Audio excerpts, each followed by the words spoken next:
All India Muslim personal law board के तर्जुमान सैयद कासिम रसूल इलियास ने वक्फ कानून के खिलाफ हो रहे प्रोटेस्ट के दौरान सलाम टीवी से खास बातचीत की और उन्होंने सलाम टीवी से प्रोटेस्ट का एजेंडा और तरीक़ाकार शेयर किया। मेरे साथ मुस्लिम पर्सनल लॉ बोर्ड से सैयद कासिम रसूल इलियास साहब हैं। कासिम साहब, आपने पूरे मुल्क के अंदर एक एहतजाज के लिए आज कॉल दी थी और कहा था मस्जिदों में इसकी तरफ कितना असर देखने को मिल रहा है? अच्छा खासा असर है जनाब। कल मैं रात में कल शाम के अंदर मैं कलकत्ता में था, वहाँ भी तमाम मुस्लिम तंजीमों की मुत्तफ़क़ा एक मीटिंग हुई और उसमें कई बुनियादी फ़ैसले किए गए। यही नौइयत की मीटिंगें कल हैदराबाद में हुई, इसके अलावा बेंगलोर में हुई, इसके अलावा जो है वो तमिलनाडु चेन्नई में हुई, इसके अलावा जो है वो आसाम में हुई। तो हर जगह लोगों ने हमारे अल्हम्दुलिल्लाह मुस्लिम पर्सनल लॉ बोर्ड के कॉल के ऊपर में और जो हमारा रोड मैप हमने दिया है आज से शुरू होकर यानी 11 तारीख से शुरू होकर वो 7 जुलाई तक चलेगा, उस पर तफसीली प्रोग्राम बन रहे हैं। और आज जो 11 से लेकर 18 तक के हम औक़ाफ़ के तहफ़्फ़ुज़ का एक हफ़्ता मना रहे हैं। इस हफ़्ते में बुनियादी तौर पे मसाजिद में खिताबात होंगे, मोहल्लों में 1-to-1 मीटिंग होगी, राउंड टेबल मीटिंग्स होगी, मुसलमानों के साथ भी होगी, गैर मुस्लिमों के साथ भी होगी। उसके तस्वीर प्रोग्राम बन चुका है और अल्हम्दुलिल्लाह पूरे मुल्क में मुसलमानों के अंदर एक ज़बरदस्त एजिटेशन है, ज़बरदस्त नाराज़गी है और उसके लिए इंशाअल्लाह कोशिशें हो रही हैं। बीजेपी भी यही काम कर रही है जो आप लोग कर रहे हैं कि लोगों से मीटिंग करना, लोगों से बात करना, बात करने को कि कानून के फ़ायदे समझाने की कोशिश हो रही है। बीजेपी का ये काम ही है कि लोगों को गुमराह करे और लोगों को गलत बातें पैदा करे। अब मिसाल के तौर पे जो बातें कही जा रही है उसमें क्या हकीकत है, मुझे बताइए कि आपने गरीब मुसलमानों के लिए तब्दीली लाई है, क्या है उसके अंदर? कुछ नहीं है। आपने ये कहा कि साहब ये इसमें करप्शन होता है, उसको रोकने की कोशिश की जा रही है, क्या है उसके अंदर? कुछ भी नहीं है। आपने ये कहा कि साहब जो है वो उसको एफिशिएंट बना रहे हैं, हम ट्रांसपेरेंट बना रहे हैं, उसमें ऐसी कोई बात नहीं है। इसके बरक्स आपने ये फैसला किया है कि वक्फ की जायदादों को कैसे हड़प किया जाए। वक्फ बाय यूज़र आप ख़त्म कर रहे हैं, लॉ ऑफ लिमिटेशन का एक्सेप्शन आप ख़त्म कर रहे हैं, वक्फ बोर्ड के और वक्फ यानी सेंट्रल वक्फ काउंसिल के अंदर आपने मुसलमानों को हटा के गैर मुस्लिमों के लिए रास्ता खोल दिया है। तो ये जितनी तब्दीलियाँ आपने की है, ये तब्दीलियाँ बुनियादी तौर पे वक्फ की प्रॉपर्टी को हड़प करने के लिए, ख़त्म करने के लिए की है।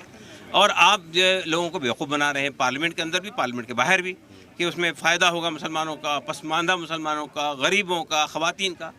बिल्कुल अपसर्ड बातें हैं। जो बातें 2013 की वक्फ तरमीमी बिल में पेश की गई थी वो सब ख़त्म कर दिया आपने।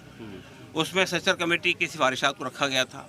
उसके अंदर जो है ये फ़ैसला किया गया था कि ऐसी बहुत सारी वक्फ की प्रॉपर्टीज़ हैं जो बैरन पड़ी हुई है, प्राइम लोकेशन पर हैं, उनको हम जो है डेवलप करेंगे, वहाँ पे मॉल बनाएंगे, उससे जो आमदनी होगी उसके फ़ायदे गरीबों तक पहुँचाएंगे। उसको आपने ख़त्म कर दिया।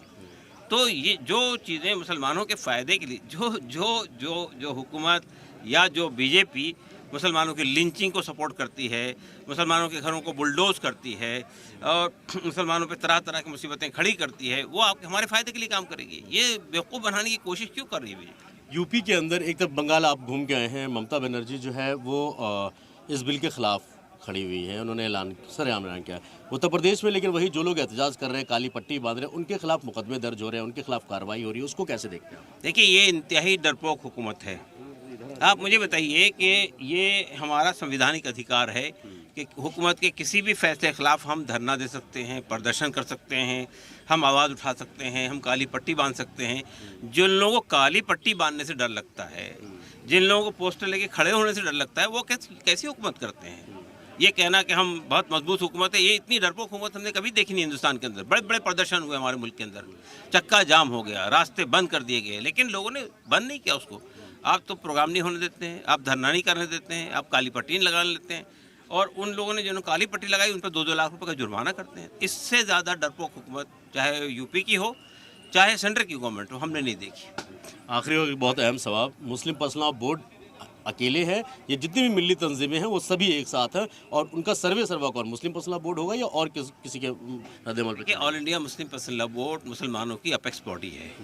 तमाम दीनी, मिली, सियासी, गैर सियासी तंजीमें मुसलमानों की सब उसके अंडर में मौजूद हैं। सब ने मुत्तफ़क़ा तौर पर फैसला किया कि इस वक्त बोर्ड ही जो फैसला करेगा, जो प्रोग्राम देगा, जो मंसूब बनाएगा, हम उसका साथ देंगे। रहबरी मतलब मुस्लिम मसला बोर्ड करेगा, बाकी तंजीमें साथ में रहेंगी। जी बिल्कुल। अब हमने ये भी कहा है कि मुस्लिम तंजीमें अपने तौर पर भी प्रोग्राम कर सकती है, लेकिन बोर्ड के जो बुनियादी प्रोग्राम है उसमें बोर्ड हर एक को कोऑपरेट करना है। एक बार शेड्यूल मुझे बता दीजिएगा, वीक वाइज जो आपने रखा है पूरा जुलाई तक, आप 7 जुलाई तक बता रहे हैं, वो करना है। आखिर में एक तो पूरा शेड्यूल एक बार देखिए, प्रोग्राम ये है कि जो ये कल से शुरू हुआ है 10 तारीख से, और ये चलेगा 7 जुलाई तक। इसमें आज से यानी 11 तारीख से लेकर 18 तारीख तक के एक हमने वक्फ प्रोटेक्शन वीक यानी वक्फ बचाओ हफ्ता मनाने की बात कही है। इसके अंदर छोटे छोटे प्रोग्राम हो गए। हम जब ये कहते हैं शाबानू के मौके पर जो हमने एक प्रोग्राम किए थे, इन प्रोग्रामों का मकसद ये होगा कि हम लोगों को एजुकेट करेंगे।